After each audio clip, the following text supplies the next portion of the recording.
تم نے کوئی درخواست مجھے دی تھی کہ جی نہیں، کوئی درخواست نہیں دی تھی. تمہارا کوئی حق تھا مجھ پر کہ میں تمہیں انسان بناؤں کہ جی نہیں، ہمارا کوئی حق نہیں تھا. میں مجبور تھا تمہیں انسان بنا کہ جی نہیں، آپ مجبور بھی نہیں تھے. میں اگر نہیں بناتا تم کیا کر لیتے کہ حضرت ہم کیا کر سکتے تھے. جس دن میں نے تم کو انسان بنایا اس دن ہزاروں کیڑے مکوڑے، ہزاروں درندے چرندے پرندے کتے بلیاں پیدا ہوئی ہوں گی کہ جی ہوئی ہوں گی. میں طاقت رکھتا تھا انہی کے اندر تم کو پیدا کرتا کہ جی بالکل. میں نے اس کے باوجود تم کو انسانوں میں پیدا کیا. صحیح ہے؟ ہم کہیں گے جی صحیح ہے. اللہ تعالیٰ فرمائیں گے جس دن تم پیدا ہوئے اس دن کتنے ہزاروں انسان کافروں کے گھروں میں، یہودیوں نصرانیوں کے گھروں میں پیدا ہوئے ہوں گے. میں نے تم کو ان یہودیوں کے گھروں میں نہیں، میں نے مسلمان کے گھر میں تمہیں پیدا کیا. تمہارا کوئی حق تھا مجھ پر کہ جی کوئی حق نہیں تھا. مجھے کو ڈر تھا کہ اگر میں مسلمان کے گھر میں پیدا نہیں کروں گا تم پتہ نہیں کہ جی کوئی ڈر نہیں. اگر میں پیدا نہ کرتا تم کیا کرتے کہ حضرت ہم کیا کر سکتے تھے.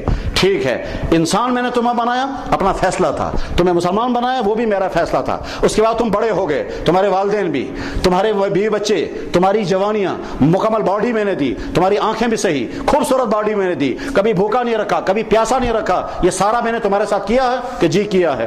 اس کے بعد اللہ تعالیٰ فرمائیں گے اب اپنا حساب مجھے دے دو، تم نے میرے ساتھ کیا کیا کیا.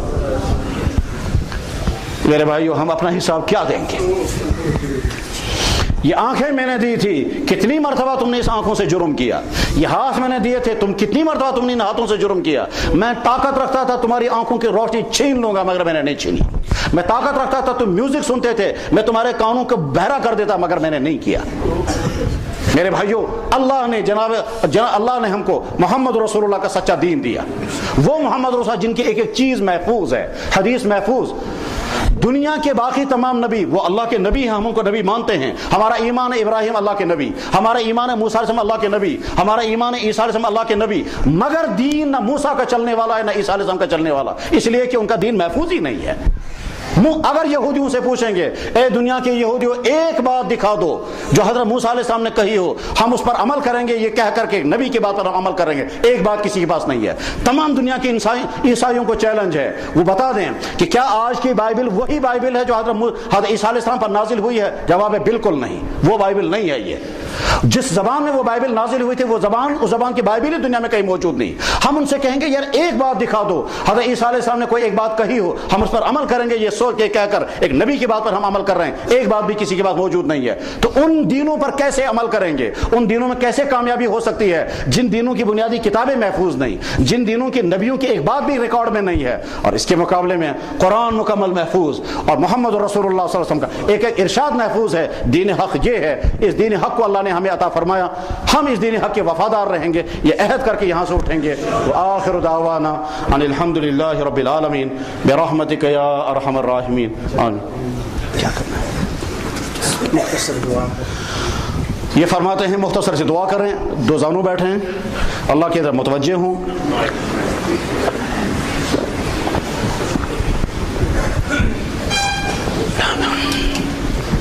نمبر ایک، ہم اللہ کا شکر ادا کریں گے. اللہ نے انسان بنایا، ایمان عطا فرمایا، مسلک حق عطا کیا. اس کے بعد پھر اپنی کوتاہیوں کا اعتراف کریں گے. یا اللہ ہم سے جو غلطیاں کوتاہیاں ہوئی ہوں گی ہم ان کی معافی چاہتے ہیں اور آئندہ عہد کریں گے اسلام پر چلیں گے. اسلام پر چلنا کوئی مشکل نہیں، کہیں کوئی پریشانی نہیں آتی. اللہ بار بار کہتا ہے میرا دین آسان ہے. اللہ بار بار کہتے ہیں میں تمہارے ساتھ تنگی نہیں چاہتا، میں تو چاہتا ہوں تمہاری زندگی اچھی گزرے، اس لیے میں نے اپنا دین بھیجا ہے. تو نمبر ایک شکر، نمبر دو توبہ، نمبر تین عزم. ان تین باتوں کے ساتھ ہم دعا کریں گے. اللہم صلی وسلم وبارک علی سیدنا و حبیبنا وشفیعنا ومولانا محمد کما صلیت علی ابراہیم وعلی آل ابراہیم انک حمید مجید. یا اللہ یا اللہ یا اللہ لک الحمد، یا اللہ لک الحمد لا منتہا لہ دون مشیتک. یا اللہ لک الحمد ملء السماوات وملء الارض وملء ما بینہما. یا اللہ لک الحمد حمدا دائما ما دوامک. یا اللہ لک الحمد حمدا خارجا ما خلودک. یا اللہ لک الحمد لا منتہا لہ دون مشیتک. یا رب العالمین یا رب العالمین. یا اللہ اس آپ کے گھر میں ہم سب جمع ہیں، یہ بے شمار مسلمان آپ کے دین کی بات سننے کے لیے، آپ کے نبی اور آپ کے دین کا طریقہ اجتہاد سمجھ جاننے کے لیے، یا اللہ تیرے نیک بندوں کا تذکرہ سننے کے لیے یا اللہ جمع ہیں. یہاں کوئی دعوت نہیں، کوئی فنکشن نہیں، کوئی جبر نہیں، کوئی ناچ گانا نعوذ باللہ من ذالک نہیں. آپ کا گھر ہے، آپ کے گھر میں جمع ہیں یا اللہ، بوڑھے سفید ریش والے بھی ہیں، اچھے جوان بھی ہیں، معصوم بچے بھی ہوں گے، اچھے علماء بھی ہیں، پاک دل والے بھی ہوں گے. آدم بسن میں سر نہ جانے کون کیسا ہوگا. یا اکرم الاکرمین و یا ارحم الراحمین، ہم سب سے پہلے آپ کو اپنا اللہ ماننے کا اعلان کرتے ہیں. یا اللہ آپ ہمارے اللہ ہیں، آپ ہمارے اللہ ہیں. یا اللہ ہم آپ کے بارے میں وہی گواہی دیتے ہیں جو گواہی آپ نے خود اپنے بارے میں دی ہے. یا اللہ آپ نے خود فرمایا شہید اللہ، اللہ گواہی دیتا ہے انہ لا الہ الا ہو. ہم بھی گواہی دیتے ہیں لا الہ الا ہو. آپ نے یا اللہ ایک مرتبہ محمد رسول اللہ صلی اللہ علیہ وسلم کے سامنے آ کر ایک کافر نے کہا تھا آپ ہرگز نبی نہیں ہیں، تو حضور نبی علیہ الصلوۃ والسلام کا دل مبارک مغموم ہو گیا. تو اے اللہ آپ نے آیت بھیجی، اے محمد صلی اللہ علیہ وسلم آپ کیوں مغموم ہو گئے؟ میں گواہی دیتا ہوں آپ اللہ کے نبی ہیں. ہم بھی گواہی دیتے ہیں محمد رسول اللہ کے نبی ہیں. اشہد ان لا الہ الا اللہ واشہد ان محمد رسول اللہ. علی ہذه الشہادۃ نحیا وعلیہا نموت انشاءاللہ انشاءاللہ. یا اللہ جناب رسول اکرم صلی اللہ علیہ وسلم نے ایک مرتبہ دعا کرتے ہوئے کہا تھا اے اللہ میں آپ کے بارے میں وہ گواہی دیتا ہوں جو آپ نے خود اپنے بارے میں دی. آپ کے حاملین عرش نے جو آپ کے بارے میں گواہی دی میں وہ گواہی بھی دیتا ہوں. مخلوقات میں سے جس مخلوق نے آپ کے بارے میں جو گواہی دی میں وہ گواہی بھی دیتا ہوں. اور اس کے بعد اللہ کے نبی علیہ السلام نے فرمایا یا اللہ میری یہ گواہی جو اس وقت میں نے پیش کی، یا اللہ یہ میری یہ گواہی میرے اس امتی کے کھانے میں ڈال دیجئے جو آج تک ایسی گواہی نہ دے سکا ہو. یا اللہ کیسی شفقت تھی حضور نبی علیہ السلام کو، کیا کیا سوچا انہوں نے کہ میرا امتی ایسی گواہی کہاں دے پائے گا. ایسی گواہی دے کر کے پھر فرمایا میری یہ گواہی اس کے نام اعمال میں لکھ دیجئے. یا اکرم الاکرمین و یا ارحم الراحمین، ہم آپ کا شکر ادا کرتے ہیں ایمان کی دولت ملنے پر، اسلام کی دولت ملنے پر، قرآن کی دولت ملنے پر، مسلمان ماں باپ کے ملنے پر. یا اکرم الاکرمین توبہ کرتے ہیں اپنی ساری غلطیوں سے. یا اللہ آئندہ ارادہ کرتے ہیں ہم پاکیزہ جوان بنیں گے، ہم سچے دین کے ساتھ جڑیں گے. یا اللہ بدکاریوں سے بچیں گے، رشوت خوریوں سے بچیں گے، آوارگی سے بچیں گے، اسراف کرنے سے بچیں گے. یا اللہ مرتد ہونے سے بچیں گے. دنیا میں نہ جانے کیسے کیسے لوگ آئیں گے جو ہم کو دین حق سے ہٹانے کے لیے طرح طرح کی پیشکشیں کریں گے، طرح طرح کے لالچیں دیں گے. ہم ہر ایک کو لات ماریں گے مگر آپ کے نبی کا دامن اپنے ہاتھ سے نہیں چھوڑیں گے. یا رب العالمین یا رب العالمین ہم آپ کے اسلام کے وفادار رہیں گے، آپ کے نبی کے وفادار رہیں گے، زبان سے بھی رہیں گے اور عمل سے بھی رہیں گے. یا اللہ اسلام پر قائم رہیں گے، اسلام پر جمیں گے. یا اکرم الاکرمین اس اسلام کے ساتھ وفاداری برتیں گے. یا اکرم الاکرمین ہم عہد کرتے ہیں آپ کے اس گھر میں آپ کے دین کو پڑھیں گے، سمجھیں گے، سیکھیں گے، اس پر عمل کریں گے. معمولی چیزوں پر آپس میں لڑیں گے نہیں، معمولی چیزوں پر آپس میں ٹکراؤ نہیں کریں گے. یا اکرم الاکرمین و یا ارحم الراحمین امت مسلمہ چند گنے چنے مسئلوں میں آپس میں ٹکراؤ میں مبتلا ہے اور جو بنیادیں ہیں وہ ختم ہو رہی ہیں. اللہ سے تعلق کیسا ہونا چاہیے وہ ختم، نبی سے تعلق کیسا ہونا چاہیے وہ بھی ختم، قرآن سے تعلق کیسا ہونا چاہیے وہ بھی ختم. یہ تمام بنیادیں ختم ہو رہی ہیں اور ہم لڑ رہے ہیں بہت چھوٹی چھوٹی چیزوں پر. یا اکرم الاکرمین اس ذہنیت کو بدل کر کے یا اللہ مسلمانوں کو وہ ذہنیت عطا فرما وہ سمجھنے لگیں کہ ہم کو اسلام کی بنیادیں کھڑی کرنی ہیں. معمولی چیزوں میں اگر اختلافات ہیں ہر شخص کو حق ہے کہ اپنی رائے پر عمل کرے. اس کی رائے بھی صحیح ہو سکتی ہے، دوسرے کی رائے بھی صحیح ہو سکتی ہے. ایک دوسرے پر اپنی رائے نہ تھوپیں اور نہ ٹکراؤ کے اختیار کریں بلکہ اسلام کی بنیادوں پر کھڑے ہو جائیں. یا اکرم الاکرمین جناب رسول اکرم صلی اللہ علیہ وسلم نے اپنی ذات کے لیے ساری امت کے لیے جتنی دعائیں مانگی ہیں وہ ساری دعائیں ہمارے حق میں قبول فرما. سبحان ربک رب العزت عما یصفون وسلام علی المرسلین الحمد للہ.